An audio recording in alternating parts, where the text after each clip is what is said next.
because you don't want it rolling that strong. But as you can see how it really cooked down, and it's almost thickened a little bit. So what we're gonna do is we're gonna finish it with just about a tablespoon and a half of butter. We're just gonna swirl that right in there. Now, I used to add cream to it, and I did that because back in the hotel days, when this was really popular at one of the hotels that I worked at, that was how they did it. But we're really trying to look at lighter, spring, healthy flavors. I know that here I am adding butter to it, but I guess what I'm trying to say is minimize the fat content as much as you can. We're looking for the brighter, crisper flavors. We're looking for that health conscious, a little bit more health conscious. So I figured by omitting the cream, it's not really going to sacrifice too much. So what I'm going to do is I'm just going to put this right here, the sauce in a bowl on the side, and we'll come back to that in just a few minutes when we're ready to go with the chicken. The chicken's out of the oven, but we're going to switch gears now. We're going to jump right into the risotto. Okay, so with our risotto, what we're going to do is we're going to do a nice spring vegetable medley on the risotto. Perfect time to have a nice spring dish. So let's see, let's get right into it. We're going to start with, I'm going to identify all the pieces as we go. We're going to melt down about a tablespoon of butter, and I know, I'm trying to keep it healthy, but you got to have the butter in there because it makes a big difference. Because we want to melt this down, and we're going to saute up some vegetables. So I have probably about 2 cups of wild mushrooms. I'm only going to put about a cup of them in there. I've got some minced shallots here. I've got some minced garlic here. This is an arborio rice, which you can find in the specialty section of your grocery store, where you can find, or if you go down like the Italian, they have it sectioned off in geographical genres. You can find this in the Italian section. It's called arborio rice. So now that this is ready to go, let's get our aromatics going. I'm going to throw probably about, let's see, about a 1/4 cup of shallots right into that butter. You can hear how hot that is, ready to go. Wooden spoon is essential in risotto, and you'll see why in a few minutes. So we're going to get those shallots cooking, and we're going to get probably about a teaspoon of garlic in there. I'm going to get that going as well. I'm going to go ahead and get some of these. These are wild mushrooms. They're cremini mushrooms. Get probably about a cup of those in there. We won't need all these. So let's get them going. Remember, I started off with butter, but so we got to be careful because butter does burn very quickly. It does not have a good tolerance for high heat. So now that I've got that starting to sweat down a little bit, I'm going to add our risotto right in there. And I've got about a cup and a half of arborio rice.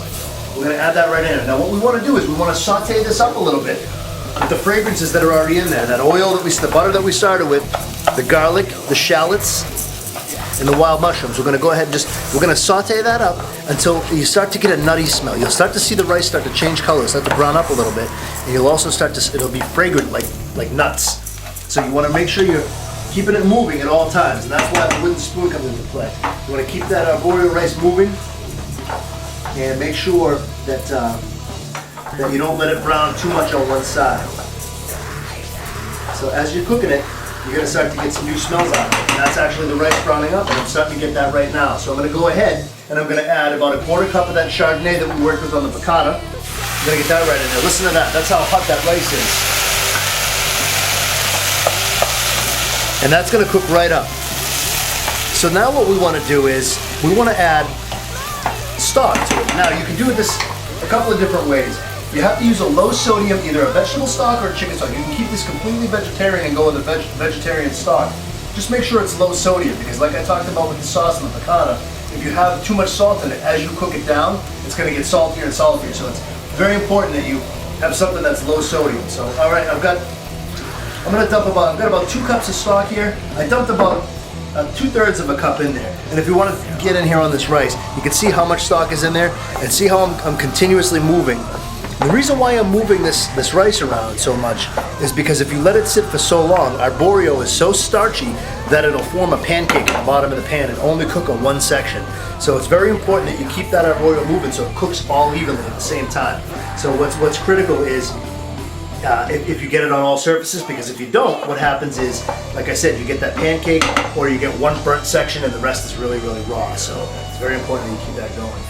The other ingredients that we have here while we're waiting on this to come up is I've got some fresh squeezed lemon juice. That's going to give it a very bright spring-like flavor. What I have here is I have lemon rind here. I cleaned off the lemon, and I was careful when I took the rind off not to get the white underlay, which is called the pith. And that's the very bitter part of the lemon. So when you scrape the outside of the lemon, you just want to get that yellow, and you don't want to get the white because it's very bitter. Then I have some fresh sweet peas.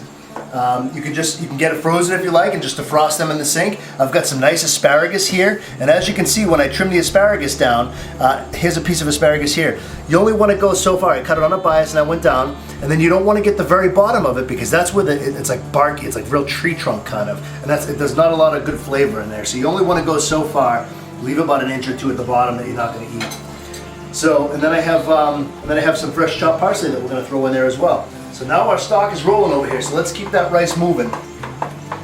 This is one of my favorite rices. This is on the short list of last meals, my last meal. If, you know, when I die, if I'm allowed to have one last meal, risotto is definitely one of the top 10 items I'm going to be asking.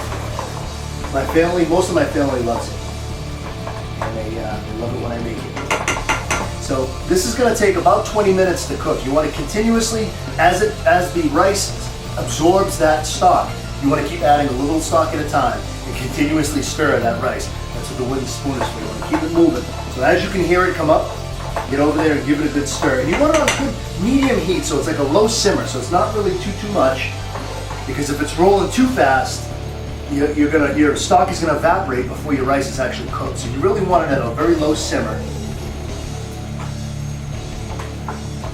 And we're just going to keep cooking right here. Oh. The earthiness and the fragrance coming out of this, the garlic, I get the shallots, those wild mushrooms really stand out. You got something to say, I think. All right, so now we're gonna go ahead and brighten this up just a little bit. I'm gonna add that lemon juice that we talked about. That's about a half a lemon, which equals about a quarter of a cup. So we're gonna throw that in there. What a difference that's gonna make in the final product. And I'm gonna throw that zest in there as well. And that really does add a wow factor to the risotto that you're just not expecting when you eat it. And I think we're just about ready for some more stock, because as you can see, that stock is going away. So we're going to go ahead and add the rest of that. Now that's going to take a few to come up. So as the stock comes down, we're going to go ahead and add our the finishing touches, the spring vegetable garnish. And what's going to happen is we're going to bring this all together. We added the sweet peas. We're going to add that asparagus. I'm just going to add probably about a tablespoon of fresh parsley. And we're going to go ahead and mix that all in. And this is the final step here. What's going to happen is this risotto is going to cook down to the very end. We're about 5 or 10 minutes away from it being complete. It's still very al dente right now, and al dente means to the tooth in Italian. What that means is it's still got a really strong snap to it. It needs to come up just a little bit more. It's not quite there yet. We want it to be crispy, a little bit crunchy, but we don't want it to be raw either. So we got to walk that fine line. So let this cook for about another 5 minutes or so. And what we'll do then is once it's ready, we'll switch gears. We'll get right into the finishing touches on the garnish. We'll put the spinach on the frying pan. We'll wilt that down just a little bit and get the picata finished up for you. Okay, so once the risotto is all set, you'll see that it's absorbed all the liquid, and once you let it rest for about 5 or 10 minutes, this is what it's going to look like here. And then I'm going to add the final touch to it, which is probably about 3/4 of a cup of Asiago cheese, shredded. We're going to add that right into the risotto and give this a stir. And I'll tell you something, now you're over the top. So we're going to mix this up. Just fold that right into it. And that'll melt down in the heat of the risotto.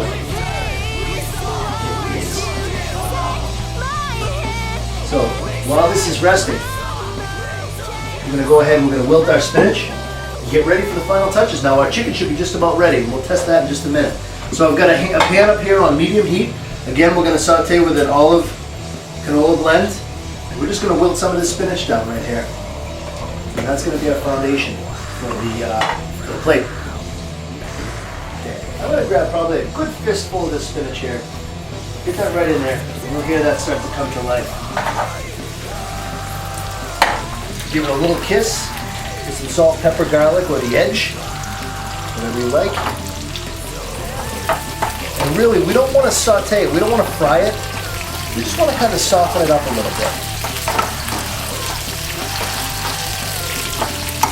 We don't want it to be too crispy. We're just basically just trying to bring this down so we can build a nest for that chicken. And all that water coming out of it too. So that's about as much as we want right there.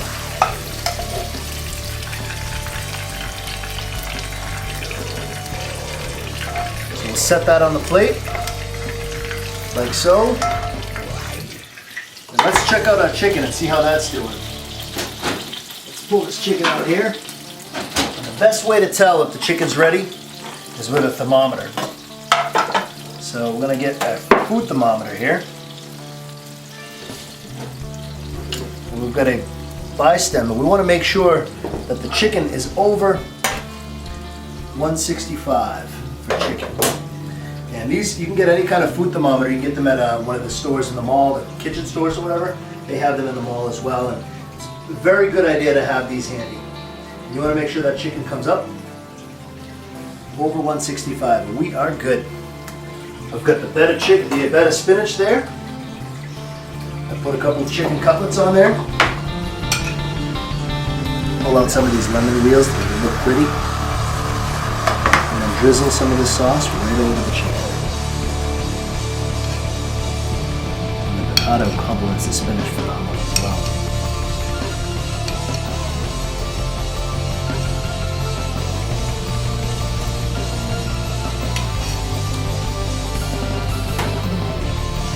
Finish it off with some wild mushroom and spring vegetable risotto.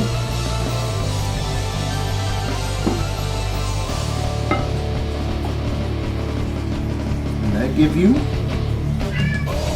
a nice Italian lunch.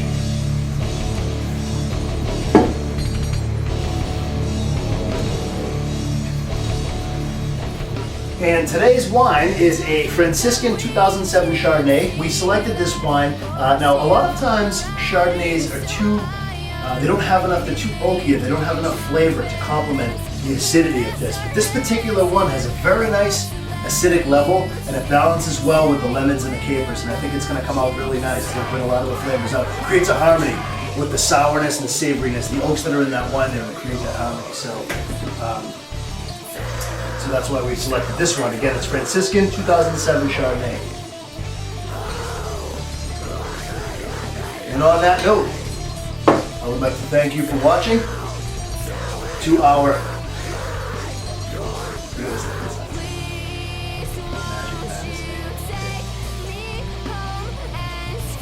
Magic, Madness, and Mayhem. Thank you very much for joining us. We'll see you next time.